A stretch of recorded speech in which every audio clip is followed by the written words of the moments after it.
देखते हैं कल का बाजार क्या करेगा। ठीक। और कल का बाजार हमेशा जानने के लिए ये हमेशा जानकारी रखना है कि आज का बाजार क्या करेगा। ठीक। तो फिर आज का बाजार क्या करेगा इसके पहले एक डिस्क्लेमर की मतलब बाई सेल नहीं होता है, ये केवल स्टडी है। उसके बाद से शुरू करते हैं मार्केट का एनालिसिस। अब देखिए आज जो बाजार चला, यहां से ओपन हुआ, यहाँ पर जाके क्लोज हुआ, एक यहाँ पर इसकी विक्स बनी अपना शैडो बना के क्लोज हुआ। ध्यान से देखेंगे तो कहां पर क्लोज हुआ, ये आपके 50 का मूविंग एवरेज है। वन डे के चार्ट पर आप देख रहे हैं। ठीक। क्या तारीख है आज? 14 मई। 14 मई का बाजार ये है। अब 15 मई का बाजार हम फोरकास्ट करेंगे। ठीक। तो आज का बाजार 14 मई का जो बाजार था, यहाँ पर ओपन हुआ, यहाँ क्लोज हुआ। बाजार में मूवमेंट थी, जो एक नीचे गिरने के बाद अब ट्रेंड की मूवमेंट थी वो थी।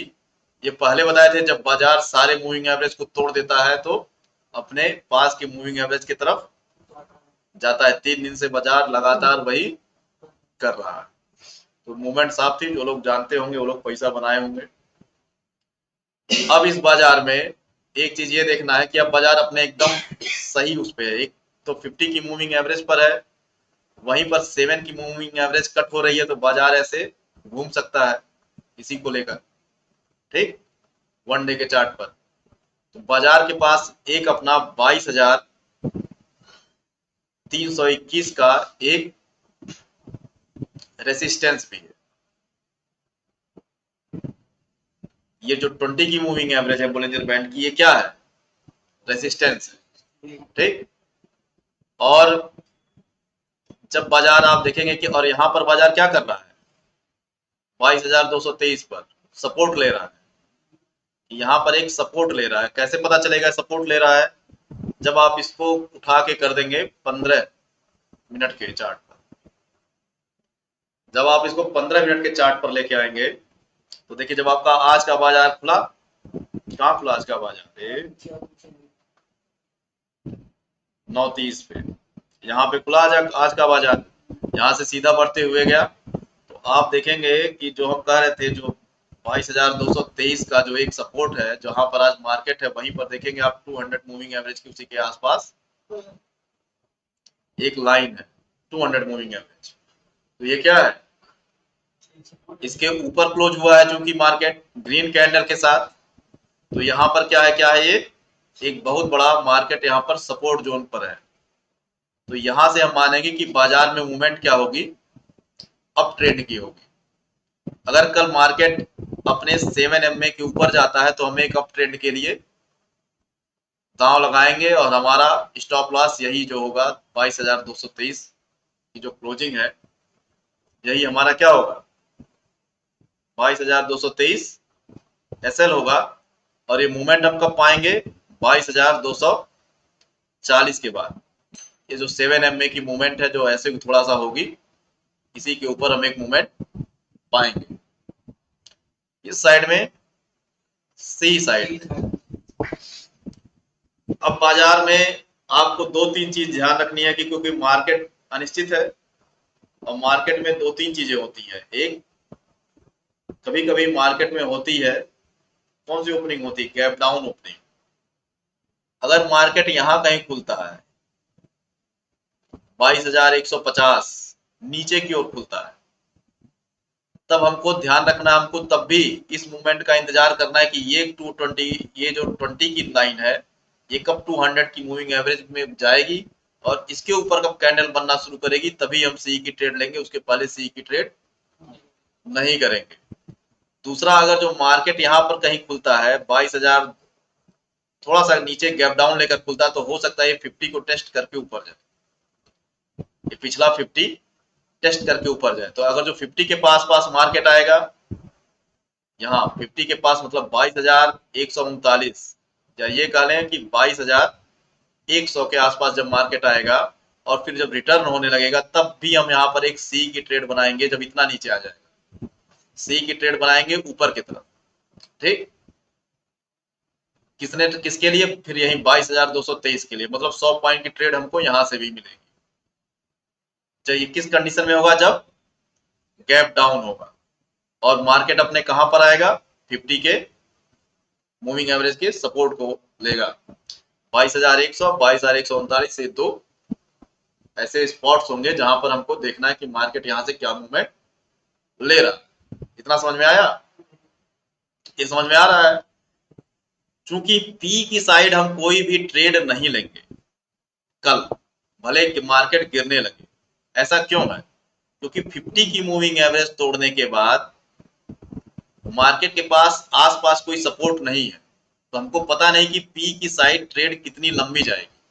लेकिन मार्केट अगर जो इस तरह किसी भी बड़ी कैंडल पर रिवर्स हुआ तो सी की साइड जाने के लिए उसके पास पूरा है।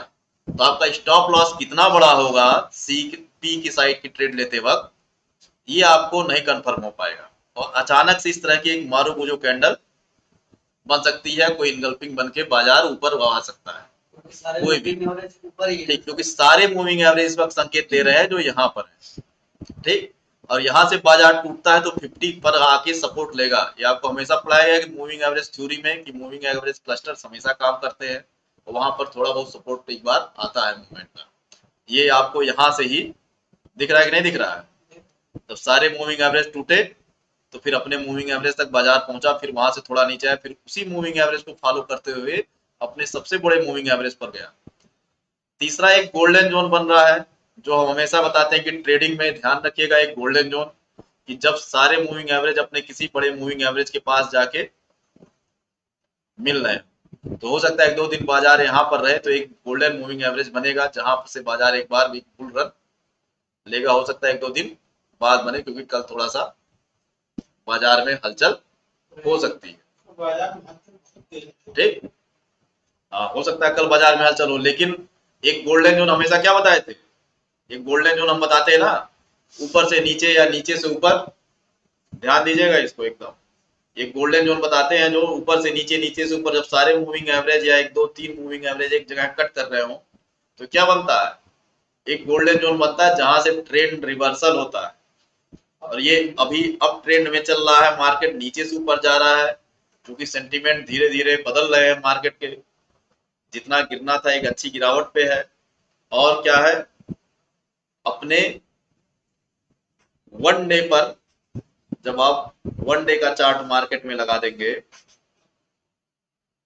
ये हाँ, वन डे का जब चार्ट आप मार्केट में लगा देंगे तो वन डे का चार्ट आपको क्लियर करेगा कि मार्केट अपने ऐसे सपोर्ट जोन पर है कि नीचे से ऊपर जाता है तो आपको 350 तक के टारगेट्स दे सकता है। ठीक, और यही इसी जोन पर कट भी रहा है, 22,223 के आसपास, 224, 250 के आसपास कट रहे हैं सारे मूविंग एवरेज, दो तीन मूविंग एवरेज आपस में। तो 250 के ऊपर अगर जो मार्केट बढ़ता है तो वहां पर हम सी साइड की ट्रेड एग्जीक्यूट करेंगे, ये स्टडी कहती है। ठीक, अब क्या हुआ बाजार में, और यहाँ पर दिख रहा है ये इसके पास ब्रेकर है। दूसरा क्या स्थिति होती मार्केट में, दूसरी स्थिति होती कि गैप अप हो जाए, ये तो गैप डाउन वाला बता दिए। एक स्थिति क्या होगी कि मार्केट गैप अप खुल जाए, पता चला बाजार यहाँ से 22,223 से 150 पॉइंट ऊपर खुल के यहीं पर खुलता है। जब यहाँ पर बाजार खुलता है तब हम यहाँ पर इंतजार करेंगे। ये कौन सा मूवमेंट है, 22,350 का 100 पॉइंट अगर जो यहाँ से ऊपर लगभग बाजार खुल जाता है तब हम क्या इंतजार करते हैं, तब हमारे लिए एक कठिन, मतलब कठिन क्या कहें कि एक ऐसा ट्रेड आ जाएगा कि जहां पर हमको तुरंत ट्रेड करने से बचना पड़ेगा। अगर इसको थोड़ा सा छोटा करके, थोड़ा सा नीचे करके इसको देखते हैं तो 22,350, 22,330 का जो वो है मूविंग एवरेज है, और 22,350 यहाँ पर है।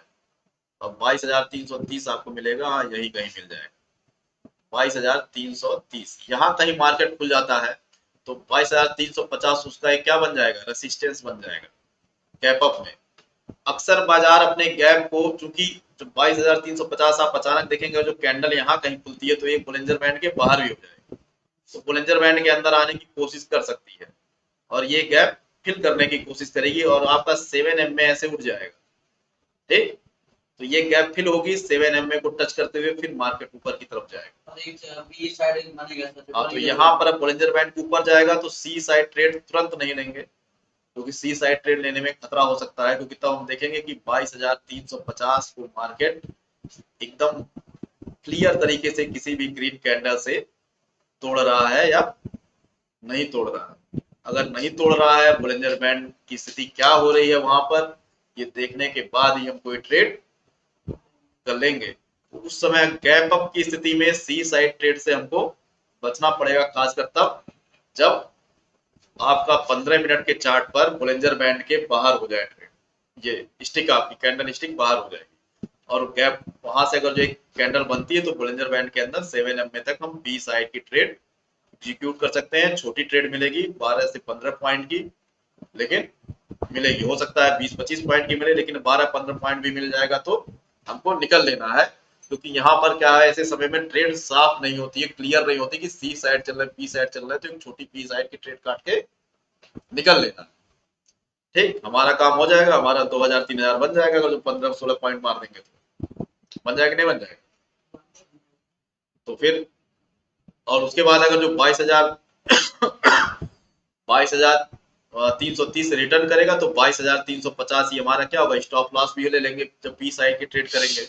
ऊपर की तरफ यही हमारा स्टॉप लॉस हो गया, क्योंकि यहाँ के ऊपर जाकर जो कैंडल बनती है तो मार्केट अप ट्रेंड की ओर सस्टेन कर सकता है। तो आज का मार्केट क्या कर रहा है, 15 मई यानी कल के मार्केट को क्या कर रहा है, फोरकास्ट कर रहा है। इसीलिए जब भी आपको मार्केट पढ़ना हो, समझना हो, तो जो करंट का मार्केट आज चला है और उसी के मार्केट का अनुरूप भी आपको फोरकास्ट करना है, डे चार्ट पर फोरकास्ट करना है। डे चार्ट पर कोई बन रहा है कि नहीं, जोन बन रहा है, कहीं पर कोई सपोर्ट रेजिस्टेंस बन रहा है कि नहीं बन रहा है, और फिर 15 मिनट के चार्ट पर जो एवरेजेस चल रहे हैं वहां पर कोई काम बन रहा है कि नहीं बन रहा है। कल जहां तक है कि मार्केट एक बार थोड़ा सा मूवमेंट नीचे लेने के बाद ही ऊपर आए, जहां तक दिख रहा है। ठीक, बाकी और सब जो चीज देखते रहे, ये सिंपल चार्ट स्टडी है। ये सिंपल चार्ट स्टडी से कैसे मार्केट में फोरकास्ट करके आराम से 12 से 20 पॉइंट बनाया जाए या 8 से 20 पॉइंट बनाया जाए, ये उसी की स्टडी है। ठीक, इतना समझ में आ गया होगा। बाकी किसी का शेयर ओवर वाला मैटर फंसा है? इस समय कोई मैटर नहीं फंसा है। हाँ, कल मार्केट का मूवमेंट भी तगड़ा हो सकता है और कल मार्केट का मूवमेंट हो सकता है आपको यहाँ तक भी मिल जाए, 22,400 तक मिल जाए। कैसी न्यूज है इंटरनेशनल? क्या, अरे मतलब कोई क्या न्यूज है, कुछ हमला होने वाला है कि अमेरिका का डेटा आने वाला है? वो फेडरल बैंक वाले जारी करेंगे, अमेरिकन फेडरल बैंक। अरे देखिए, ब्याज दर कहीं बढ़ाओ को घटा दिए तो गड़बड़ा जाए। हाँ हाँ,